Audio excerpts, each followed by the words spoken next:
Olá, alunos e amigos da Fateluz, sejam todos vocês muito bem-vindos ao nosso canal. Aqui é professor Eliel de Souza. Estou aqui para iniciar uma série de estudos voltado para a exposição das Escrituras. Nós vamos buscar ter uma visão panorâmica de diversos livros da Bíblia. Escolhi começar com as epístolas de Paulo, não por ordem que está nas Escrituras. As epístolas começam em Romanos, mas decidi começar em Gálatas. Essa carta, para mim, é uma das mais libertadoras da Bíblia Sagrada, uma carta que desafia o cristão a viver a liberdade em Cristo e a confiar na graça de Deus sem as obras da lei. A pauta é que o homem é salvo, é justificado sem as obras da lei. Nós vamos trabalhar nessa série de estudo alguns pontos interessantes dessa carta. Hoje vai ser uma breve introdução. Vamos falar sobre quem escreveu, o autor, o propósito da epístola, o local, a data e as questões que serão debatidas nas próximas aulas como foco da mensagem do apóstolo Paulo. Antes de entrar nessa introdução, quero já convidar você para dar um like nessa live para que esse estudo chegue a outras pessoas. Se você ainda não se inscreveu, aproveita para se inscrever no canal e compartilhar o mesmo aos seus amigos, às pessoas que gostam de estudar teologia. Uma das maneiras de você também fazer com que essa aula tenha sua importância e ela seja bênção na vida de outro é você interagir aqui. Pode deixar sua sugestão, a sua opinião, dá o seu feedback aqui no comentário abaixo do que você achou da aula. Se tiver alguma pergunta, à medida do possível, estaremos com todo carinho respondendo cada um de vocês. Então vamos lá fazer a introdução a essa carta do apóstolo Paulo aos Gálatas. Nessa aula de hoje, nós vamos trabalhar, nesse primeiro momento, falar sobre quem é o autor, o local e a data dessa carta, a audiência, o assunto demandado aqui dentro dessa epístola e o propósito pelo qual Paulo enviou essa mensagem aos irmãos da Galácia. Nesse primeiro momento, eu quero destacar que essa carta do Paulo aos Gálatas, ela é conhecida como a Carta Libertate Christianae, a Magna Carta da Liberdade Cristã, porque o assunto principal que Paulo coloca em pauta dentro dessa carta é a liberdade do cristão, a liberdade daquele que se entrega ao Evangelho. E nessa carta aos Gálatas, o Paulo defende o Evangelho contra os intrusos cristãos judeus que entraram na Galácia e que afirmavam que os Gálatas deveriam primeiro se tornar judeus para depois se tornarem cristãos. Então Paulo vai defender, vai responder a justificação pela fé e pela vida no Espírito, provando que Deus aceita os gentios com base na fé do Messias. O que aconteceu nessa igreja, nessa região? Os cristãos convertidos ali na região da Galácia. A verdade é que o evangelho ali começou a crescer de uma forma muito próspera. A igreja foi avançando, Paulo, entendendo que a missão dele era entre os gentios, logo a mensagem que ele pregou e ele levou àqueles irmãos teve uma boa aceitação. E à medida que a igreja foi crescendo, à medida que a igreja foi avançando, à medida que o evangelho foi prosperando, saíram lá da região de Jerusalém o que nós chamamos hoje de judaizantes. Quem são os judaizantes? São aqueles que dizem o seguinte: olha, nós cremos em Jesus, nós recebemos Jesus como nosso Salvador, mas entendemos que a fé somente em Cristo não é suficiente. Nós precisamos observar também a lei de Moisés para que possamos ser salvos. Ou seja, uma fé sustentada, fundamentada, baseada em Jesus Cristo, não era suficiente. Na concepção desses judaizantes, pontos importantes da lei de Moisés deveriam ser observados pelos cristãos convertidos dentre os gentios. Destaco que gentios eram considerados, eram aqueles povos que não eram judeus. Todo povo que não era judeu não era o povo da promessa e era chamado de um povo gentio. É aquele que não professava a fé judaica. A porta de pregação do evangelho dentre os gentios, por mais que Paulo seja considerado o apóstolo dos gentios, não foi este o primeiro a levar a mensagem aos gentios. Você lê lá em Atos capítulo 10, vai encontrar a narrativa de que o primeiro que pregou aos gentios foi o apóstolo Pedro, quando ele foi comissionado a levar a mensagem na casa do Cornélio, um centurião romano, que reuniu a sua família e todos os seus servos para ouvir a mensagem do Pedro. Quando Pedro acabou de pregar, houve um derramar do Espírito à semelhança do que havia acontecido no Pentecostes. Eles receberam o dom do Espírito Santo, logo Pedro falou, se esses recebem o dom do Espírito Santo, quem impede deles serem batizados? A porta da pregação aos gentios começou com Pedro.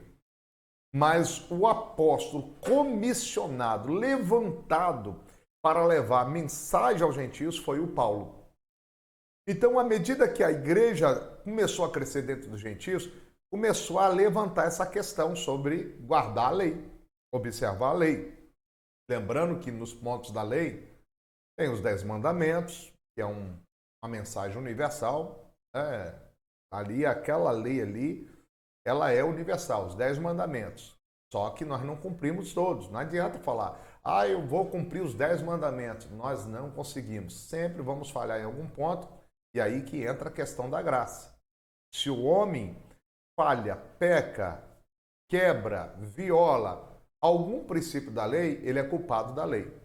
E como ele é absolvido? Aí entra a graça de Deus. Porque Cristo é aquele que cumpriu todas as exigências da lei e a justiça dele passa a ser a nossa justiça.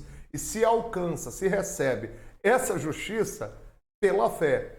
Quem crê em Jesus já está justificado e não tem condenação. A lei não tem mais a capacidade de condenar aquele que professa a fé em Jesus Cristo.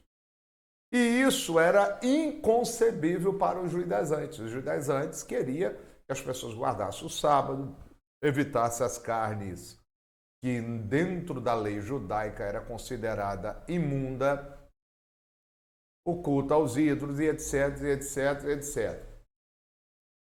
Dentro do concílio que houve em Jerusalém, porque essa demanda começou lá atrás mesmo, quando Paulo e Barnabé voltaram da primeira viagem missionária, em Atos 15 diz que houve uma discussão muito grande a ponto de precisar de reunir os pais da igreja.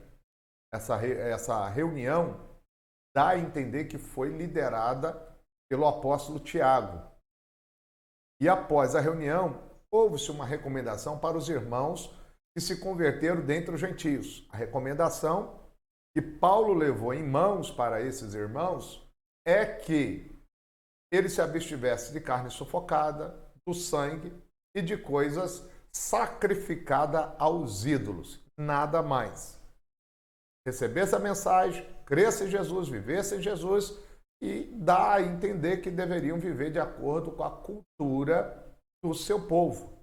A gente fica assustado quando fala isso. Eles iam crer em Jesus e viver de acordo com a cultura do seu povo. Exatamente, o evangelho, ele é transcultural. A transformação maior do evangelho, a proposta maior do evangelho é a mudança interna no coração, no íntimo, trazendo a justiça de Deus ao coração do homem e transformando seu caráter, mas respeitando as culturas peculiares de cada um. Mas esse é assunto para outra aula. A demanda é grande desse assunto. E haja polêmica nessa área. Então, o que acontece? Esse problema, entre aspas, solucionado lá na igreja de Jerusalém, foi se espalhando. Da mesma forma que Paulo, Silas, Barnabé e outros foram enviados para as viagens missionárias a fim de confirmar as igrejas entre os gentios, Os judaizantes, no meio da igreja, também começaram a se espalhar e chegaram até a região da Galácia com essa mensagem, que os cristãos deveriam guardar a lei de Moisés, senão não seriam salvos, se não observasse alguns costumes, não entraria no céu, não veria Jesus. E olha, esse tipo de mensagem é muito mais fácil de ser assimilado do que a mensagem da graça. Porque, de uma certa forma, o homem não entende como ele pode ser salvo sem mérito. É muito mais fácil assimilar essa mensagem do legalismo do que a mensagem da graça. O homem, de alguma maneira, ele quer achar que é merecedor de salvação. Só que esse tipo de mensagem acaba tirando a liberdade do cristão. Fere a liberdade que nós temos em Cristo. Aí você vai falar, mas então quer dizer que o crente pode viver de alguma maneira, o cristão vai viver de qualquer forma. Paulo até explica nessa carta que nós não podemos usar da liberdade para dar ou oferecer ocasião à carne. Mas ele entra defendendo a justificação pela fé, confronta a igreja da Galácia, porque com facilidade eles abraçaram a mensagem deturpada dos judaizantes e saíram do evangelho que o Paulo tinha ensinado. Então nós vamos ver aqui dentro dessa introdução que essa carta que Paulo escreve, ela é dividida em 3 partes. Na primeira parte, Paulo defende o seu apostolado. Por que ele defende o apostolado dele? Porque um dos pontos para gerar a falta de credibilidade da mensagem que Paulo pregou, os judaizantes tentaram tocar na moral do Paulo, dizendo que ele não tinha esposa, que ele vivia só em sofrimento, em lutas e dores e tal, na pobreza. Como pode um homem de Deus viver da forma como Paulo vivia? Que ele não fez parte da escola dos apóstolos, ele não andou fisicamente com Jesus. Paulo ele vai defender o seu apostolado, ele vai defender a doutrina da justificação pela fé, nessa primeira parte dessa carta. Depois ele vai defender as exortações e as práticas. E essa carta que ele escreveu aos Gálatas, ela é diferente de todas as outras que o Paulo escreveu. Eu já estou até falando da autoria, né? Mas depois eu vou focar só nessa questão do autor. Ela não foi escrita a uma pessoa específica, como a gente encontra em outras cartas, e nem uma igreja local, como Colossenses, Filipenses, Efésios, Coríntios, mas ela foi escrita a um grupo de igrejas, as igrejas que estavam na Galácia, as igrejas da Galácia, que era uma região. Nós vamos falar um pouco também aqui dentro dessa aula sobre essa região chamada Galácia. O autor, nós temos aqui o que falamos de evidências internas e evidências externas que dá a entender que Paulo foi o autor, foi a pessoa responsável pela mensagem dessa epístola. As evidências internas dessa carta, você vai observar que o próprio Paulo, por 2 vezes, ele se apresenta na carta. Está no capítulo 1, versículo 1, no capítulo 5, versículo 2. Em Gálatas, você vai ver que é surpreendente o número de informações que pode-se obter sobre Paulo. Você vai ver no capítulo 1, versículo 13, que Paulo falou que era adepto do judaísmo, que ele era ambicioso e tinha enorme zelo pelas tradições dos seus pais, tradições paternas, capítulo 1, versículo 14, que ele era um verdadeiro judeu e era de um passado assim muito glorioso no seu judaísmo, está no capítulo 1, versículo 14, que ele foi separado e chamado por Deus desde o ventre materno, do versículo 15 ao 16 do capítulo 1. E antes da sua conversão, ele era um perseguidor da igreja. Ele faz uma narrativa, ele faz um resumo da sua própria história até chegar o momento da sua conversão. Ele expõe que o seu evangelho provinha de Deus e não era de mãos humanas. E inúmeras outras informações a respeito da sua pessoa é encontrada na própria carta. Isso são as evidências internas. As externas também apontam que Paulo era o autor. Essa carta foi atribuída a Paulo, cânon do Marcião. Ela é mencionada no fragmento muratoriano e desde os tempos de Irineu é regularmente citada nominalmente. Marcião tem até um evangelho considerado apócrifo, escrito por ele. Tá? Tem até um evangelho chamado Evangelho Marcião. E ele reconhece Paulo como autor. Então nós temos evidências internas na própria epístola e referências externas dentro do contexto do primeiro e segundo século, apontando para Paulo como autor da carta aos Gálatas.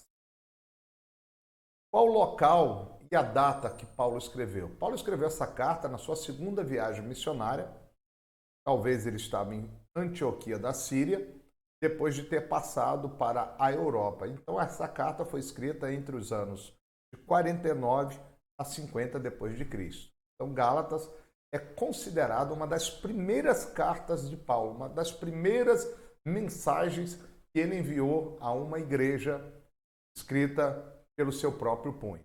Quem eram os destinatários dessa carta? A quem realmente Paulo escreveu? Isso é um assunto que tem sido debate, tem sido disputado por vários estudiosos do Novo Testamento. E esse problema reside em torno da interpretação dessa palavra Galácia. Alguns acham que ele escreveu aos gauleses. Só que a palavra Galácia, no grego, é Galátia. É o termo, é a forma como que Paulo utilizou. E o que isso demanda? Qual os aspectos que a gente precisa observar? Primeiro, a palavra Galátia tem dois usos. Ela tem um sentido geográfico e, ao mesmo tempo, ela tem um sentido político. Geograficamente, a palavra Galácia, ela indica um local que era um dos distritos ao norte da Ásia Menor. Esse distrito se limitava ao norte pela Bitínia e pela Paflagônia, e a leste pela província que acabamos de citar, e ponto. Ao oeste, ele se delimitava pela Frígia, e ao sul pela Licaônia e pela Capadócia. Essa é aquilo que chamamos a Galácia do Norte. No sentido oficial e político, a palavra Galácia, propriamente dita, é uma parte da Frígia, da Pisídia e da Licaônia. Essa é a Galácia do Sul. Dentro do nosso contexto de estudo, acreditamos que foi exatamente esta Galácia que o Paulo visitou e que ele tenha escrito para os cristãos gentios da Galácia do Sul. Os Gálatas, em um sentido restrito, eram um povo celta. Na primeira metade do século II a.C., ele imigrou para a região central da Ásia Menor. Fixou-se finalmente no território que circundava a Ansíria, que é a atual Ankara, e ele se dedicava, a forma de culto que eles realizavam era o culto à deusa Cibele, e consideramos a sua forma de culto uma forma louca, e acontecia mutilação nas cerimônias e na celebração. E eram caracterizados pela volubilidade e grande instabilidade de caráter. Então foi a esse povo, a esse grupo, Galácia do Sul, a quem Paulo endereçou a sua mensagem, visando confrontar aqueles cristãos com o que eles estavam recebendo, se simpatizando pela mensagem dos judaizantes, que estavam oferecendo um legalismo como meio de justificação, e os confrontou com o evangelho da graça, o evangelho que traz a liberdade ao coração do homem. qual foi o propósito do Paulo escrever essa carta? Eu fiz uma breve introdução sobre isso, mas vamos reiterar aqui de uma forma mais aprofundada. O propósito de Paulo era o fato de que, após alguns anos, ele ter pregado, ele ter ensinado o Evangelho aos Gálatas, o que acontece? Um grupo de insurgentes formado por judeus que se converteram ao cristianismo entraram em cena. Esse grupo, denominado judaizantes, Paulo não os identifica nominalmente. Não fala qual o grupo que foi lá, qual o nome dessas pessoas. Apenas distingue usando o pronome eles. O máximo que Paulo fala sobre eles e os considera foi ter chamado eles de falsos irmãos. Ele considerava falsos irmãos, porque estava pregando uma mensagem diferente do evangelho que ele propôs. Inclusive, na carta ele fala, se aparecesse um anjo pregando o evangelho que não fosse o que ele apresentou para aqueles cristãos, para aqueles irmãos, que fosse considerado anátema, termo para referir a maldição ou a maldito. Provavelmente, esses judaizantes eram emissários de Jerusalém e utilizaram o mau uso da sua comissão que lhes foi enviada, ou supuseram ter uma autoridade que de maneira nenhuma lhes cabia. Eles não combatiam o cristianismo como tal, mas desejavam que o cristianismo fosse conduzido por canais judaizantes. Para eles, os novos convertidos ao cristianismo deveriam se submeter à circuncisão e também a toda a lei cerimonial dada por Moisés ao povo judeu. O intuito deles era judaizar os gentios. Esses falsos irmãos, que Paulo os chama, eles procuravam minar a influência pessoal de Paulo.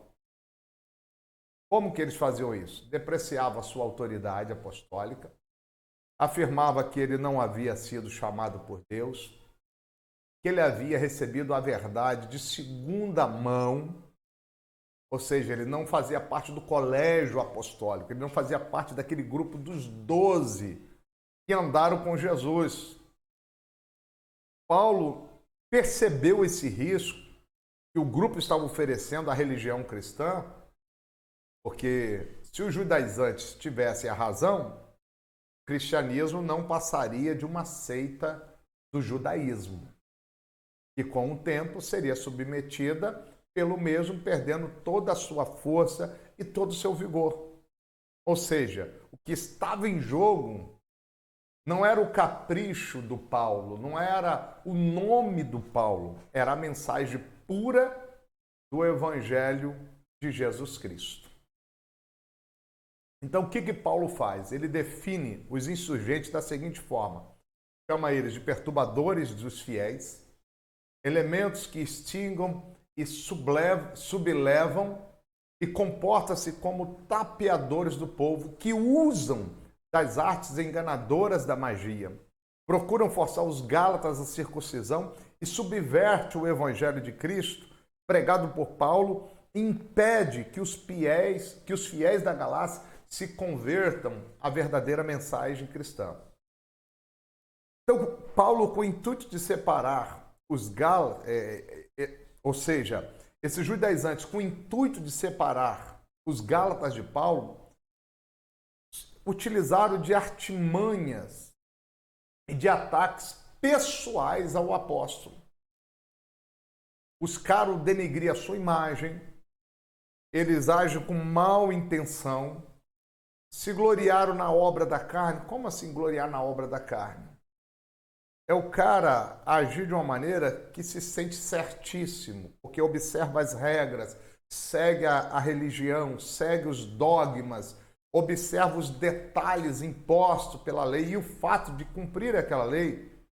Aquele mesmo espírito farisaico dos dias de Jesus, qual era a guerra dos fariseus com Jesus? Jesus não observava a lei deles. Eles seguiam à risca as regras impostas por Moisés e acrescentadas pelos seus mestres. E aí se gloriavam nessas obras. Aos olhos de Paulo, foram considerados heréticos e por isso merece a condenação por anunciarem um outro evangelho, que não é o evangelho de Cristo. E assim são considerados pelo apóstolo de malditos. Preste atenção. Quando Paulo fala de condenação, Paulo não está decretando morte para ele, não. Não é que Paulo queria queimar eles na fogueira. Tem gente que quando alguém se posiciona contrário ao seu pensamento, quer queimar o outro na fogueira, como foi na Idade Média, na expansão da Igreja Católica. Tem que ter muito cuidado com isso. Podemos divergir de pontos, podemos pensar diferentes em muitos pontos, precisamos aprender a respeitar. Só que Paulo está fazendo a sua apologia. Ele confronta o espírito de engano que estava entrando dentro da igreja por uma mensagem atraente dos judaizantes e se posiciona de uma forma firme, considerando eles malditos e dignos de condenação. Então, esse movimento, vale destacar, ele não morreu no primeiro século. O fato de Paulo ter levado essa mensagem não silenciou eles. Pode até ter freado a ação deles no coração daquelas pessoas, mas não fez o movimento morrer. Mesmo tendo um documento apostólico como esse, o rechaçando, muitos pais da igreja escreveram condenando os judaizantes. E o desafio da igreja primitiva do segundo século foi exatamente definir como os cristãos gentios se relacionaria com as leis e os rituais judaicos. Nos meados do século II, Inácio, bispo da Antioquia, um dos pais da igreja, que foi martirizado em Roma por causa da sua fé, aproximadamente no ano 115 depois de Cristo, durante a viagem até o lugar do seu martírio, Inácio escreveu 7 cartas. 6 foram para as igrejas e uma em especial para Policarpo.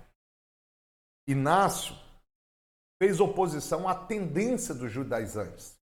Na carta aos Magnésios, ele exortou os cristãos gentios da Magnésia assim. Vamos ver alguns detalhes da mensagem de Inácio. Observa bem. Aqueles então que viviam de acordo com práticas antigas e chegaram a uma nova esperança, deixaram de observar o sábado e vivem de acordo com o dia do Senhor. Dia no qual a nossa vida, bem como a deles, brilhou graças a ele e à sua morte. Embora alguns neguem isso, através do seu ministério, recebemos nossa fé e por causa dela mantemos nossa posição para nos tornarmos discípulos de Jesus Cristo, nosso único mestre.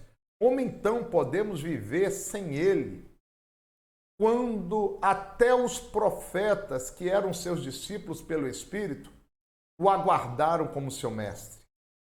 Assim, aquele que acertadamente eles esperavam, os ressuscitou dos mortos quando veio a esse mundo. Consequentemente, agora que somos seus discípulos, devemos aprender a viver como cristãos.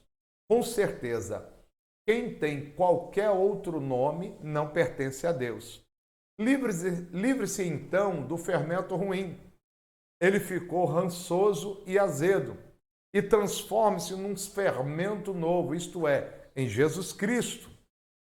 Sejam salgados nele, de modo que nenhum de vocês se estraguem, pois seu cheiro os denunciará. É uma monstruosidade ter a boca cheia de Jesus Cristo e viver como Jesus. Olha que palavra, que frase a ser memorizada. É uma monstruosidade ter a boca cheia de Jesus e viver como um judeu. Pois o cristianismo não creu no judaísmo, mas o judaísmo no cristianismo. Gente de todas as línguas passou a crer nisso e assim se unificarem em Deus. Aos crentes de Filadélfia, ele também escreve: ora, se alguém pregar o judaísmo entre vocês, não lhes deem atenção, pois é melhor ouvir falar do cristianismo da boca de um circunciso do que do judaísmo da boca de um gentio. Mas ainda, se ambos deixaram de falar de Jesus Cristo, eles são, a meu ver, sepulcros e mortos e pedras tumulares, sobre as quais apenas nomes humanos estão gravados, cuja então, dos maldosos embustes e citadas do príncipe deste mundo, para que as sugestões deles não os desgastem e vocês acabem vacilando em seu amor. Observa que esse movimento dos judaizantes é muito profuso em nossos dias. Não só naquele contexto do Paulo, não só no segundo século, mas agora tem crescido de uma forma avassaladora no meio das igrejas chamadas cristãs, querendo ressuscitar práticas judaizantes, festas judaicas realizadas por cristãos. Pessoas ligadas a esse movimento querem trazer candelabro para dentro da igreja, construir templo de Salomão, querem observar as festas judaicas, isso seria a arca da aliança no culto. Entretanto, queridos, isso não é cristianismo. Isso é desfazer o que Cristo fez e insultar e desprezar o sacrifício dele e do sofrimento pelo que ele passou para que você e eu pudéssemos adorá-lo livremente em espírito e verdade. Eu não falo somente de objetos levados ao templo. Falo também quando você quer colocar a prática da lei como meio de se santificar, como meio de se justificar, como meio de ser salvo e de chegar ao céu. Nada justifica o homem, a não ser a sua fé na justiça de Cristo. Cristo fez por nós. Deus abençoe a sua vida. Se essa aula significou alguma coisa para você, deixe o seu comentário, compartilhe com seus contatos e até o nosso próximo encontro. Nós fizemos só uma breve introdução a esta carta, depois nós vamos estudar capítulo por capítulo os pontos principais dessa epístola.